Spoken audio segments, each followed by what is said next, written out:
ശ്രീ സായി സച്ചരിത്ര അധ്യായം 45. കാക്ക സാഹിബിൻ്റെ സന്ദേഹവും ആനന്ദറാവുവിൻ്റെ ദർശനവും. മരപ്പലക ബാബയുടെ കിടപ്പിടമാണ്, ഭഗത്തിൻ്റേതല്ല. മുഖവുര. കഴിഞ്ഞ 3 അധ്യായങ്ങളിൽ ബാബയുടെ മഹാസമാധിയെപ്പറ്റി വിവരിച്ചു.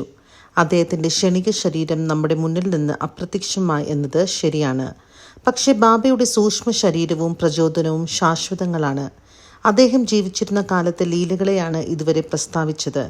മഹാസമാധിക്കു ശേഷം പുതിയ ലീലകൾ ഉണ്ടാവുകയും ഉണ്ടായിക്കൊണ്ടിരിക്കുകയും ചെയ്യുകയാണ്. ഇത് ബാബ എന്നും ജീവിച്ചിരിപ്പുണ്ടെന്നും സദാ ഭക്തന്മാരെ സഹായിച്ചു കൊണ്ടിരിക്കുന്നുവെന്നും തെളിയിക്കുന്നു. ബാബയെ ദേഹത്തോടു കൂടി കണ്ടവർ മഹാഭാഗ്യവാന്മാർ തന്നെ. പക്ഷേ അവരിൽ ആർക്കെങ്കിലും നിസ്സംഗ മനോഭാവം വളരാതെ ഈശ്വരവിശ്വാസം ഉറച്ചു കിട്ടിയില്ലെങ്കിൽ അത് നിർഭാഗ്യമെന്നേ പറയാവൂ. അന്നും ഇന്നും വേണ്ടത് ബാബയോടുള്ള അകമഴിഞ്ഞ ഭക്തിയാണ്. മനോബുദ്ധി അഹങ്കാരങ്ങളെ കൊണ്ടും അവയവങ്ങളെ കൊണ്ടും ഒരു സമ്മേളിതമായ ആരാധനയാണ് നാം ബാബയ്ക്ക് ചെയ്യേണ്ടത്. ചില അവയവങ്ങളെ കൊണ്ട് ആരാധിച്ച് മറ്റുള്ളവ അതിൽ വ്യാപരിക്കാതിരുന്നാൽ ആ ആരാധന പ്രയോജനഹീനമാണ്. ആരാധനയോ ധ്യാനമോ ചെയ്യുകയാണെങ്കിൽ അത് പൂർണ്ണ മനസ്സാലെ ആയിരിക്കേണ്ടതാണ്. ഒരു പതിവ്രതയ്ക്ക് ഭർത്താവിനോടുള്ള ഭക്തിയെ ചിലപ്പോൾ ശിഷ്യന് ഗുരുവിനോടുള്ള ഭക്തിയുമായി ഉപമിക്കാറുണ്ട്. എങ്കിലും ആദ്യത്തേത് രണ്ടാമത്തേതേക്കാൾ എത്രയോ ലഘുവാണ്. ഗുരുഭക്തിക്ക് സാമ്യമായി മറ്റൊന്നില്ല. ജീവിത ലക്ഷ്യം പ്രാപിക്കുന്ന കാര്യത്തിൽ മാതാപിതാക്കന്മാരോ സഹോദരനോ ബന്ധുക്കളോ ഒന്നും തന്നെ നമ്മെ സഹായിക്കുന്നില്ല. ആ മാർഗം നാം തന്നെ ഒറ്റയ്ക്ക് നടന്നു പോകേണ്ടതാണ്. നമുക്ക് സത്യാസത്യ വിവേചനം വേണം. ഇഹത്തിലും പരത്തിലുമുള്ള ഭോഗാസക്തി ഉപേക്ഷിച്ച് മനസ്സും ഇന്ദ്രിയങ്ങളും നിയന്ത്രണാധീനമാക്കി വേണം മോക്ഷത്തെക്കുറിച്ച് മാത്രം ശ്രദ്ധിക്കുവാൻ. മറ്റുള്ളവരെ ആശ്രയിക്കുന്നതിന് പകരം നമുക്ക് നമ്മിൽ തന്നെ പൂർണ്ണ വിശ്വാസം ഉണ്ടായിരിക്കലാണ് പ്രധാനമായും വേണ്ടത്.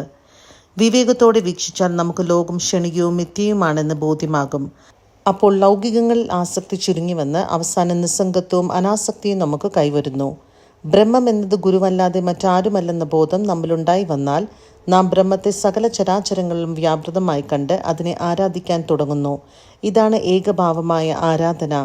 ഇങ്ങനെ നാം പരിപൂർണ മനസ്സാലെ ബ്രഹ്മനെയോ ഗുരുവെയോ ആരാധിച്ചാൽ നമുക്ക് ദൈവത്തോട് ഐക്യം കൈവന്ന് പൂർണ്ണ അനുഭവവും ബോധവും സിദ്ധിക്കുന്നു. ചുരുക്കത്തിൽ സദാ ഗുരുനാമം ജപിച്ച് ഗുരുവെ സ്മരിച്ചാൽ നമുക്ക് ഗുരുവിൻ്റെ സാക്ഷാത്കാരം സകല ജീവജാലങ്ങളിലും അനുഭവപ്പെട്ട നാം ലക്ഷ്യത്തെ പ്രാപിക്കുന്നു. താഴെ പറയുന്ന കഥ ഇതിന് ഉദാഹരണമാണ്. കാക്ക സാഹിബിൻ്റെ സന്ദേഹവും ആനന്ദറാവുവിൻ്റെ ദർശനവും. സായിബാബ കാക്ക സാഹിബിനോട് ശ്രീ ഏകനാഥൻ്റെ ഭാഗവതവും ഭാവാർത്ഥ രാമായണവും നിത്യപാരായണം ചെയ്യാൻ നിർദ്ദേശിച്ചത് പരക്കെ അറിയപ്പെടുന്ന കാര്യമാണ്. ബാബ ജീവിച്ചിരിപ്പുള്ള കാലത്തും സമാധിക്ക് ശേഷവും കാക്ക സാഹിബ് പാരായണം തുടർന്നു. ഒരിക്കൽ ബോംബെയിലുള്ള കാക്ക മഹാജനിയുടെ വീട്ടിൽ വെച്ച് കാക്ക സാഹിബ് രാവിലെ ഏകനാഥ് ഭാഗവതം വായിക്കുകയായിരുന്നു. മാധവറാവ് ദേശ്പാണ്ഡെ എന്ന ശ്യാമയും കാക്ക മഹാജനിയും വായന കേട്ടുകൊണ്ടിരുന്നു. അന്ന് വായിച്ചത് 11-ാം സ്കന്ധം 2-ാം അധ്യായമായിരുന്നു. അതിൽ ഋഷഭന്റെ വംശത്തിലെ 9 നാഥന്മാർ അഥവാ സിദ്ധന്മാരായ കവി, ഹരി, അന്തരീക്ഷ, പ്രബുദ്ധ, പിപ്പലായൻ, അവർഹോത്ര, ദ്രുമില, ചാമസ്, ഖരഭജൻ എന്നിവർ ഭഗവത് ധർമ്മത്തെ ജനക മഹാരാജാവിന് വിവരിച്ചു കൊടുക്കുന്ന ഘട്ടമാണ് വായിച്ചിരുന്നത്.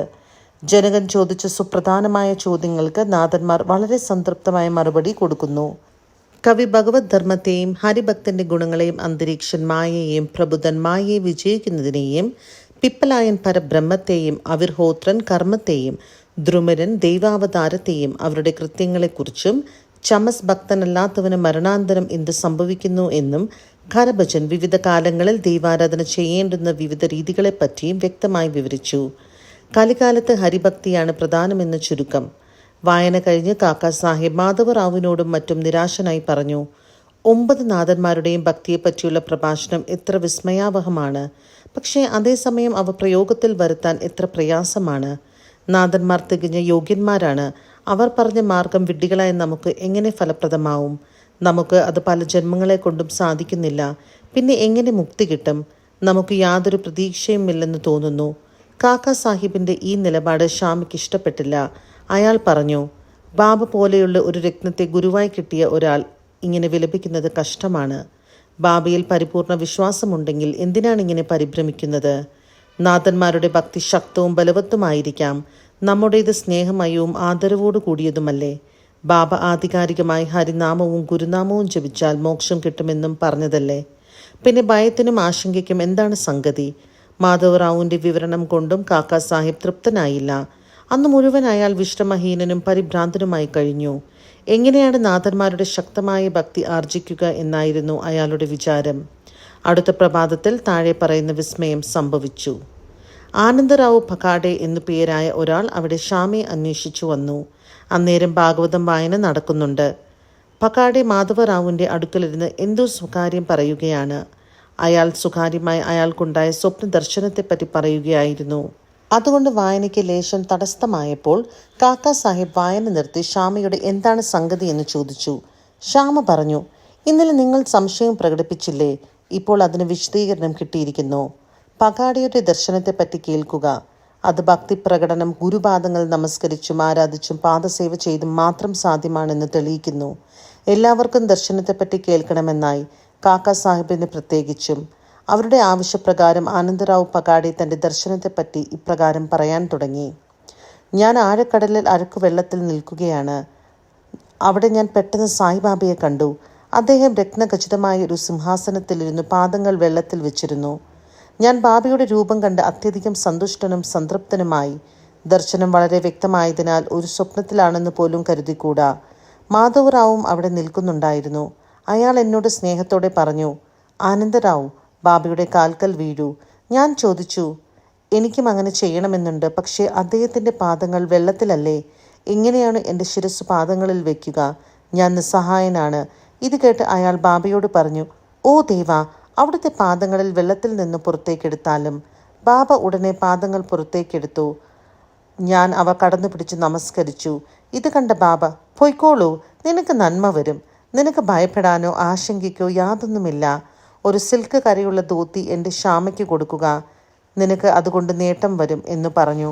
ബാബയുടെ കൽപ്പനയ്ക്കനുസരിച്ച് ആനന്ദറാവു കൊണ്ടുവന്ന ധോത്തി കാക്കാ സാഹിബിനോട് ഷാമയ്ക്ക് കൊടുക്കാൻ പറഞ്ഞു. ഷാമ അത് വാങ്ങാതെ ബാബ തനിക്ക് എന്തെങ്കിലും സൂചന തരാതെ അത് സ്വീകരിക്കില്ലെന്ന് പറഞ്ഞു. ഒടുവിൽ കാക്കാ സാഹിബ് നറുക്കിടാൻ തീരുമാനിച്ചു. സംശയമുള്ള കാര്യങ്ങളിലെല്ലാം നറുക്കിട്ട് തീരുമാനമെടുക്കൽ കാക്കാ സാഹിബിൻ്റെ ഒരു പതിവായിരുന്നു. ഇതിൽ സ്വീകരിക്കുക, ഉപേക്ഷിക്കുക എന്നീ വാക്കുകൾ എഴുതിയ 2 നറുക്കുകൾ ബാബയുടെ പടത്തിൽ കാൽക്കൽ വെച്ച് ഒരു കുട്ടിയെ കൊണ്ട് നറുക്കെടുപ്പിച്ചു. സ്വീകരിക്കുക എന്നെഴുതിയ നറുക്ക് എടുത്തതുകൊണ്ട് ധോത്തി മാധവറാവുവിന് കൊടുക്കുകയും അയാൾ സ്വീകരിക്കുകയും ചെയ്തു. ഇങ്ങനെ മാധവറാവും ആനന്ദറാവും സംതൃപ്തരാവുകയും കാക്കാ സാഹിബിൻ്റെ പ്രശ്നം പരിഹരിക്കുകയും ചെയ്തു.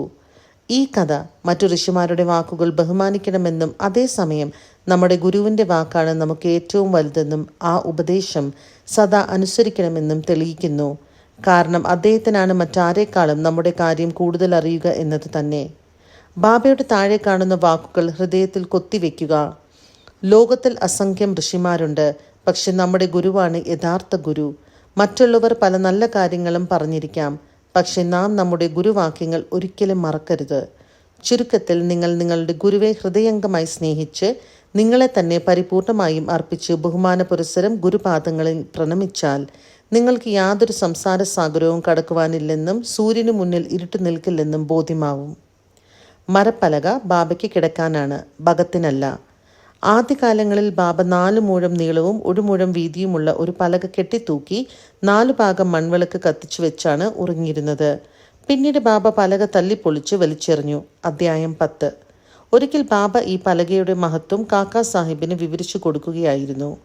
ഇത് കേട്ട് അയാൾ ബാബയോട് പറഞ്ഞു, അവിടുന്ന് ആ പലകയെ ഇത്രയ്ക്ക് ഇഷ്ടപ്പെടുന്നെങ്കിൽ ഞാൻ വേറെയൊന്ന് മസ്ജിദിൽ അവിടേക്ക് ഉറങ്ങാനായി കെട്ടിത്തൂക്കി തരാം. ബാബ അതിന്, ഞാൻ മാലസപതിയെ നിലത്തു കിടത്തി മേലെ കിടന്നുറങ്ങാൻ ഇഷ്ടപ്പെടുന്നില്ല എന്ന് മറുപടി പറഞ്ഞു. അപ്പോൾ കാക്കാ സാഹിബ്, എന്നാൽ ഞാൻ മാനസപതിക്ക് മറ്റൊരു പലകയും ഏർപ്പാട് ചെയ്യാം. ബാബ, അവനെങ്ങനെ പലകയിൽ ഉറങ്ങാൻ കഴിയും? പലകയിൽ ഉറങ്ങാൻ എളുപ്പമല്ല. വളരെയധികം സദ്ഗുണങ്ങളുള്ളവനെ അത് കഴിയൂ. കണ്ണ് വെട്ടിത്തുറന്നുറങ്ങാൻ കഴിയുന്നവനെ അത് സാധിക്കൂ. ഞാൻ ഉറങ്ങാൻ പോകുമ്പോൾ പലപ്പോഴും മാനസപതിയോട് എൻ്റെ അടുക്കലിരിക്കാൻ പറഞ്ഞ് എൻ്റെ ഹൃദയത്തിൽ കൈവച്ച് ഭഗവത് നാമജപം നടക്കുന്നില്ലേ എന്ന് നോക്കാൻ പറയും. ഞാൻ ഉറങ്ങുന്നത് കണ്ടാൽ ഉണർത്താൻ പറയും. അവൻ അതുപോലും ചെയ്യാനാവുന്നില്ല. അവൻ തന്നെ ഉറക്കം വന്ന് ആടുന്നുണ്ടാവും. അവൻ്റെ കയ്യിലെ ഭാരം കല്ലുപോലെ എൻ്റെ ഹൃദയത്തിൽ തോന്നുമ്പോൾ ഞാൻ ഓ ഭഗത് എന്ന് വിളിച്ചാൽ അവൻ ഇളകി കണ്ണു തുറക്കും. നിലത്തു തന്നെ ഇരുന്നുറങ്ങാൻ വയ്യാത്ത, ഇരിപ്പുറയ്ക്കാത്ത, നിദ്രയ്ക്കടിമയായ അവനെങ്ങനെ ഉയരത്തിലുള്ള പലകയിൽ ഉറങ്ങാൻ കഴിയും? മറ്റു പല അവസരങ്ങളിലും ബാബ ഭക്തന്മാരോടുള്ള പ്രേമം കൊണ്ട് പറയും, നമ്മുടേതെന്തായാലും നമ്മുടെ കൂടെയുണ്ട്, നല്ലതായാലും ചീത്തയായാലും. മറ്റൊരുത്തൻ എന്താണുള്ളതെങ്കിൽ അവൻ്റെ കൂടെയുമുണ്ട്. ശ്രീ സായിയെ നമിക്കുവിൻ. ലോകശാന്തി ഭവിക്കട്ടെ.